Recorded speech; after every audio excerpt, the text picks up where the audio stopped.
Hello, this is Teresa, back with Lake Grove Art Literacy for the month of April. We're going to do a project this month on Giotto di Bondone, who is an Italian painter and architect who lived over 700 years ago. And the thing that Giotto is known for is introducing emotions, storytelling into painting. He's considered the father of modern painting because his style of painting was all about telling stories. And the way we're going to translate that to a project is through kind of panels, like a triptych of panels. So there are slides in the presentation that you can talk through about the storytelling and how it works. The way it translates to the project is that the middle panel is about a main character or the main focus of the story, and then the side panels are supporting that story. So in this example, for instance, we have a birthday girl and people attending her party. So there's a lot of parts to this project. I'm gonna time it, see how it works. For the younger grades, we might end up doing a thing if we have the chance to cut the pages out ahead of time, or the volunteers can maybe do that, help the kids with it. It's a little bit tricky, but it won't be too difficult because it's a pretty straightforward project, just a lot of cleanup and stuff. So what you will need is paint. We have these big bottles of paint. We'll put on every cart. Might look into pumps, but they're pretty easy to do squirt into. You'll need brushes, glue stick, trays that we'll have the volunteers will need to put the paint into. Maybe they can share, that way you don't have to do 20 of these for every classroom. Scissors, and to make things easier, we're gonna go with paper plates to put the paint on, so that will be faster. Just throw them out when you're done. And then the templates, we've actually gone ahead and cut them out, so you should see on the cart this one that is the foreground, and the part with the lines is the part that needs to be up, and then all of the background. And so there are a few that have been assembled with glue. They're a little loose, so glue them down a little bit better. But most kids will end up needing to just take two. Each kid gets two, each student gets two, and you glue with the glue stick the foreground to the background, and then make sure that they write their name on the back. And that's it. So that should save you some time. Let the kids get to painting right away. That you just kind of put it on there. So what we want you to do is the first step, which will just help with keeping these together, is have them glue this on. So you'll need quite a lot of glue stick. If you do it right away, again, the black lines come to the front to give that definition for each panel. It just looks like that. The next part, which is gonna get forgotten, because it always does, is to just write on the back their name. And I don't want to do a whole thing with stickers. It's just very messy or hard to track. So if you can just have them write in a pencil so we can kind of see it, the name of the student and then the teacher's name or room number. Yeah, that would be great. But don't forget to do that step, because otherwise it's kind of hard to find them. We are gonna have to put these on the drying rack, so it's important that the next people coming in can group them together and they make their way back to the teacher, to the classroom. Okay, put that lid on. Great.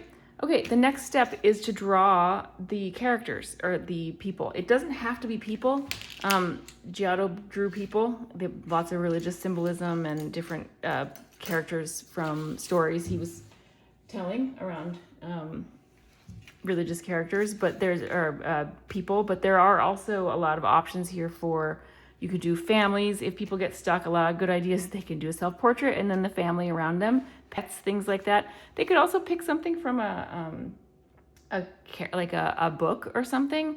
I think it's a little bit, I want to discourage maybe people doing something super complex like Wings of Fire, because those dragons are just so detailed. So best thing probably is sticking with people. And ideally, it's always fun to have that be people that they know, because then they can put things in their hands that are familiar to them. So in this case, it's a birthday party is pretty straightforward. There's clear props for that, but it can be really anything. So in this case, I'm just going to do a person and and their family. So that might be like, you know, here's it's kind of tricky because we're not really teaching you how to draw a person. So stick figures are totally fine. The paints are kind of tempera. They're a little bit see-through, so you can kind of just do like a rough kind of shape for the person's face. Just kind of draw in some hair or whatever. They really just need the outline because they're going to paint on top. So we'll just give this guy a little shirt and some shorts. Maybe he likes to play soccer. There's a ball.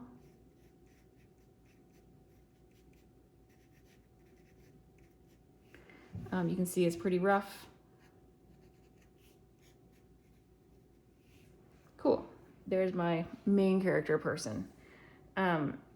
If there's time, they can fill in the background. Giotto's paintings are very lush, very full to the brim with imagery, so totally fine. Or you just leave it blank. So they should focus first on the characters, on the people. Okay, and then so over here, maybe there's like, you know, this person has a pet dog. I'm just gonna hope that that looks like a dog.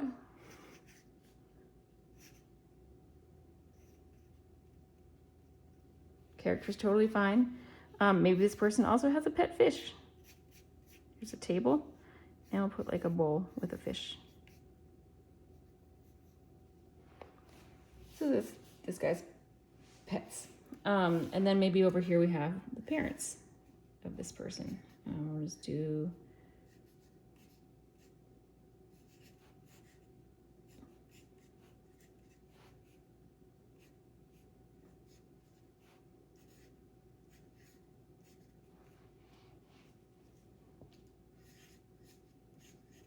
somebody like this. You can see it's not that detailed. I mean, they can draw as much detail as they want, but I'm just gonna, for the sake of moving this along, be a little rough with it. Yeah, so there we go. This is then the drawing stage. The next part is going to be the painting. And that's where, while the kids are drawing and doing all this and the cutting, maybe somebody's assisting, hopefully there's a few volunteers. If there's someone's assisting cutting out the paper, someone's just directing them kind of on how to draw these characters or these people. While that's all happening, ideally the other volunteers are getting the paints ready. And so, like I said, we'll have a bunch of these trays. Distributing paintbrushes, smaller paintbrushes are better. We'll provide a few big ones because sometimes the kids like the big ones, but the little ones are going to be what they want probably.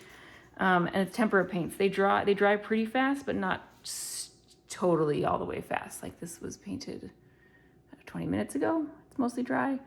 You can see it's a little bit see-through. That's really fine. So distribute the paints. We'll have need cups of water as well. We have the little dishes for that. And then probably also a paper towel because the paper towel helps them switch colors. What we don't want is them to treat these like watercolor where you switch a color and then you end up basically soaking the paper because this paper is not made for that kind of thing. So here I'm just going to, one of the things you can encourage them to do, it's in the slides, is make custom colors. We have a bunch of colors. We have like 9, 10 colors here, or more, 12 looks like, something like that. But you can mix colors custom. So if you want to make, you know, the skin color that we don't have, whatever skin color they want, we don't really have anything that represents that. So maybe we do something like that here. And they can kind of start with that. So my recommendation for them, it's not really in the video this way, but build up the color. So you layer it up. You kind of like start with a color, and if it's not thick enough or it's not quite like the shade that they want, they can always come back in and cover it more.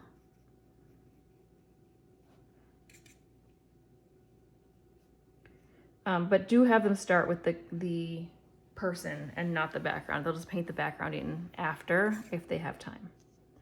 So I think it's a good idea to kind of go in and get all the basic kind of skin tones in, because that way you've got that color doesn't dry out, but they can do whatever they want. So coloring this,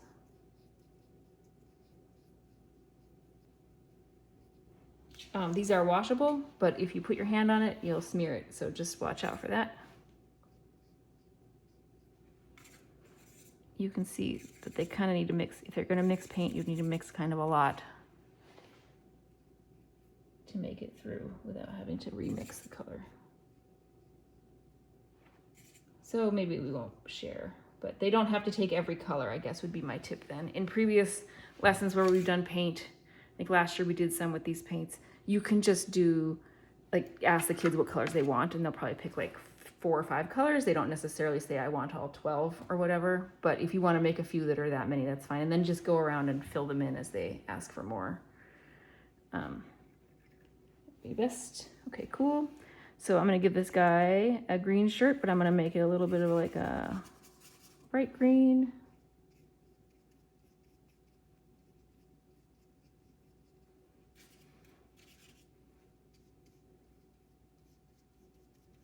There we go. Maybe some black shorts.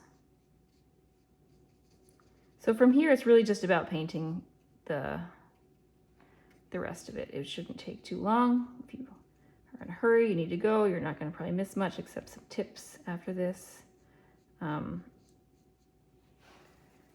around how to fill in their faces, because that's a little bit tricky. I'm letting this dry, the face dry, and then I'm going to fill in the face after, because I don't want to mix the paint. That is always a kind of a source of frustration for the kids, is when they aren't able to get it to kind of work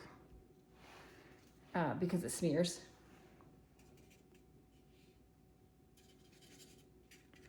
So I'm gonna give her some kind of like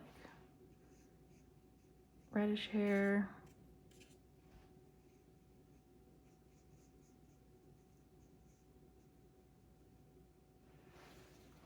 And maybe he's wearing also, don't want to be unfair, give him orange.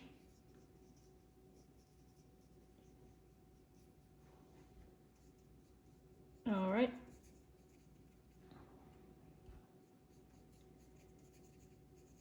Yep, so you can see it kind of, you can still see the lines through it, so that actually is kind of a benefit. It means that if they do a lot of detail, they'll still be able to see it underneath the paint. So use that as a positive.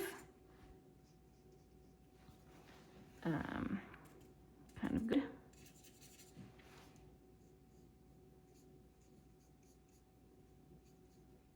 Oh, he looks like he's wearing a skirt. Oops. Let's see. Okay, there we go.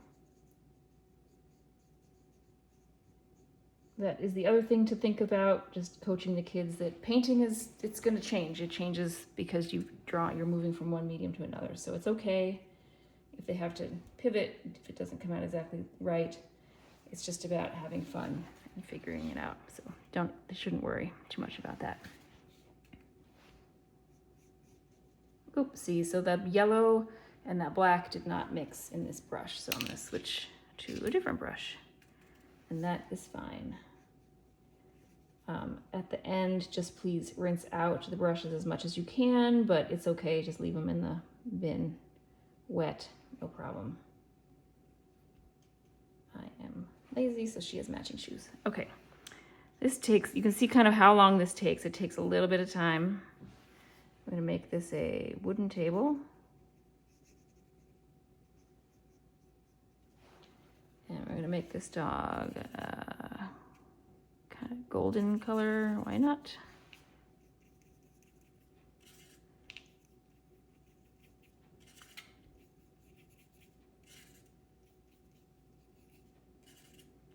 There we go. Cool.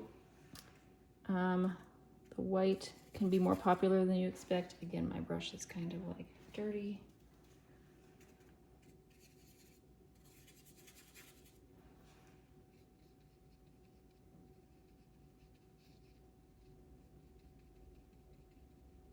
Cool.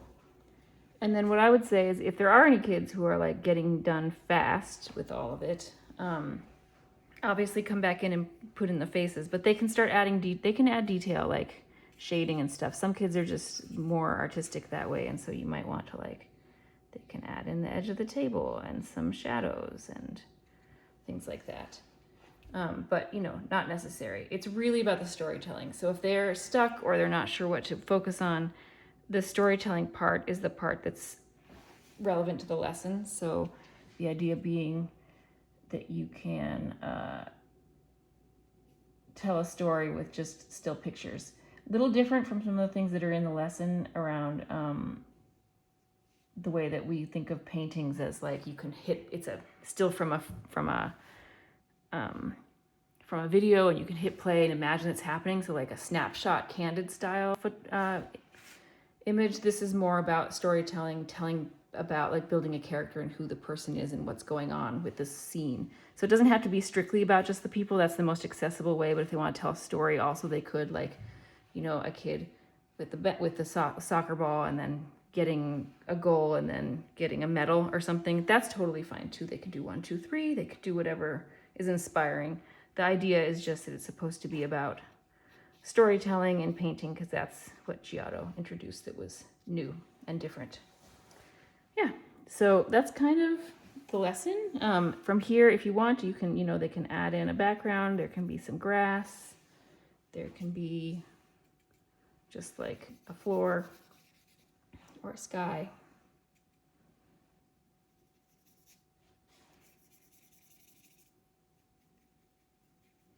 The bigger brushes are better for things like that.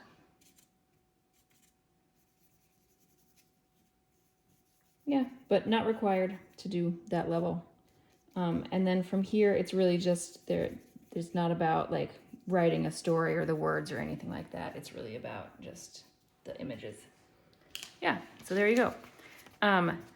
Okay, cleanup is just going to be about putting these on the racks. Make sure they have the names on the back. You can see it kind of wrinkles a little bit. Put these on the drying racks. Try to keep them from overlapping so that it doesn't smear the paint.